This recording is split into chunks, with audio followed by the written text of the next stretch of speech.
Bonjour tout le monde et bienvenue dans mon garage pour le guide de l'auto. Cette semaine, un cas un peu spécial puisqu'on va élaborer sur les ventes, les véhicules qui ont été les plus populaires dans leurs segments respectifs en 2024 parce qu'on a reçu un bilan des ventes complet de l'année 2024, des ventes qui ont été en hausse de 10,1 sur le marché canadien par rapport à 2023, donc quand même significatif. Mais tout d'abord, réponse à la question de la semaine dernière, quelle est la seule camionnette jamais commercialisée par le constructeur Suzuki sur le marché canadien avant que ce dernier ne quitte le marché en 2014? Bien, la réponse, c'est le Suzuki Equator, qui est essentiellement un clone du Nissan Frontier, commercialisé de 2009 à 2012. Un véhicule qui s'est vendu sous plusieurs déclinaisons aux États-Unis, mais en une seule formule sur le marché canadien, extrêmement rare. Essentiellement, c'est un Nissan mur à mur. Alors, inutile d'aller chez un concessionnaire Suzuki avec ce produit-là, bien que ça n'existe plus, parce que tout ce que vous allez retrouver sous la carrosserie de ce véhicule-là, c'est un produit Nissan. Alors, une camionnette qui n'a absolument pas connu de succès parce qu'elle était totalement méconnue, mais ça pouvait constituer une alternative intéressante à un Frontier parce qu'à la fin, on les liquidait à des prix dérisoires. Maintenant, bilan des ventes, pas moins de 1 610 847 véhicules ont été vendus sur le marché canadien en 2024. Comme je le mentionnais au début, 10,1 d'augmentation de ventes par rapport à 2023, ce qui est quand même intéressant. Et là, bien, je vais passer à travers quelques-unes des catégories de véhicules pour vous illustrer quels ont été les modèles les plus populaires dans leurs catégories respectives. On commence avec les sous-compacts, qui est un segment qui fond comme neige au soleil.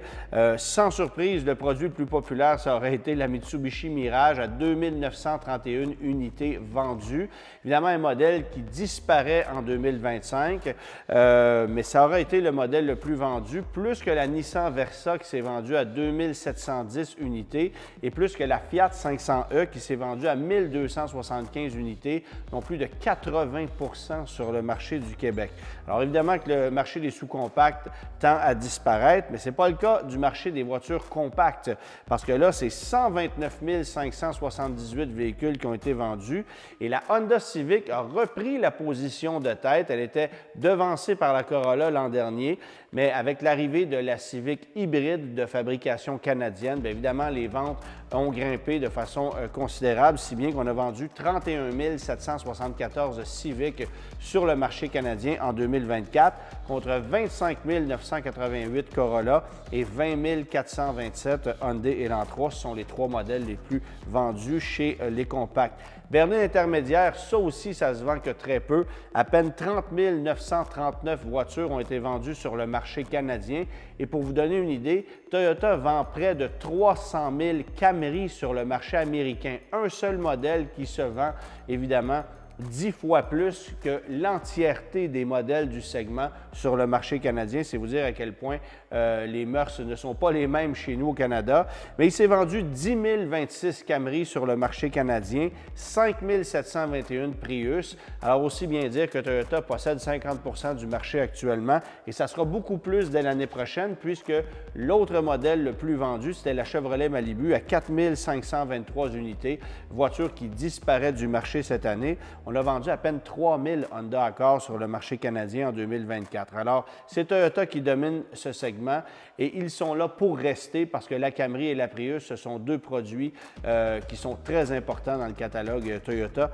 Bien sûr, plus aux États-Unis, mais à l'échelle canadienne également. VUS sous-compact, 235 934 véhicules ont été vendus.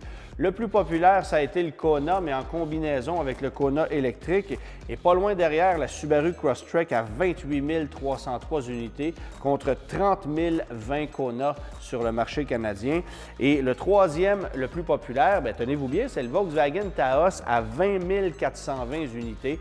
Un véhicule qui reçoit plusieurs petits changements pour 2025. Alors ça l'aidera à conserver une position quand même assez enviable sur le marché. VUS compact, c'est évidemment un segment extrêmement populaire, le plus populaire sur le marché canadien, à près de 500 000 unités. C'est 496 028 véhicules qui ont été vendus et 77 556 à RAV4. C'est un record absolu pour le RAV4, bien que le modèle soit sur le point d'être complètement renouvelé.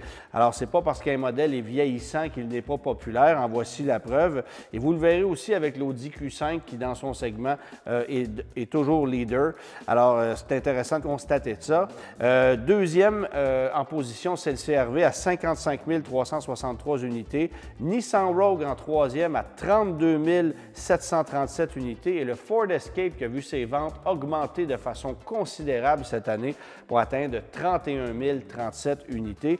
Et ça, c'est en plus des 18 000 Bronco Sport qui ont été vendus. Alors, Ford qui reprend du terrain dans ce segment-là. Les VUS intermédiaires, maintenant, 193 280 véhicules vendus.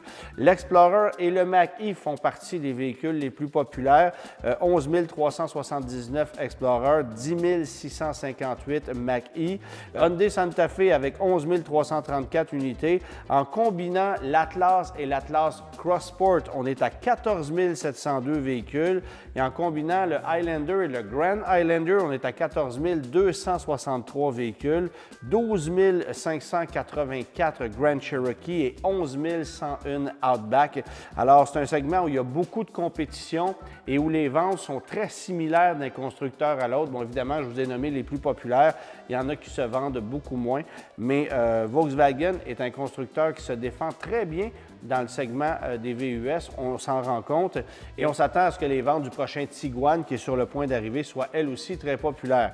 Si on parle maintenant des véhicules électriques, bien là, sans équivoque, le plus populaire, ça a été le Tesla Model Y à 33 140 unités. Ça a été suivi de la Tesla Model 3 à 18 186 unités. Pas loin derrière, pour une demi-année, parce qu'évidemment, l'Equinox EV est arrivé à la fin du mois de mai. On a vendu 16 989 unités de l'Equinox EV et plus de 85 des ventes ont été faites au Québec. Ioniq 5 à 13 484 unités et le Ford Mustang Mach-E, je le mentionnais un peu plus tôt, 10 658 unités. Ce sont les 5 véhicules électriques qui ont été les plus populaires sur notre marché en 2024. Les US de luxe compacts maintenant, 131 328 véhicules vendus. Alors, c'est du monde. Évidemment, le Tesla Model Y fait partie de ça avec 33 140 unités. Alors, à lui seul, on parle d'à peu près 25-26 des ventes. C'est quand même considérable, mais tout de suite après, dans les véhicules plus traditionnels, c'est l'Audi Q5 qui, malgré des baisses de vente, demeure le plus populaire dans le segment à 10 790 unités. On peut ajouter à ça 4 205 Q4 e-tron. Alors, ça fait en sorte qu'on combine deux chiffres chez un même constructeur pour un même segment. Et à ce moment-là, Audi domine largement.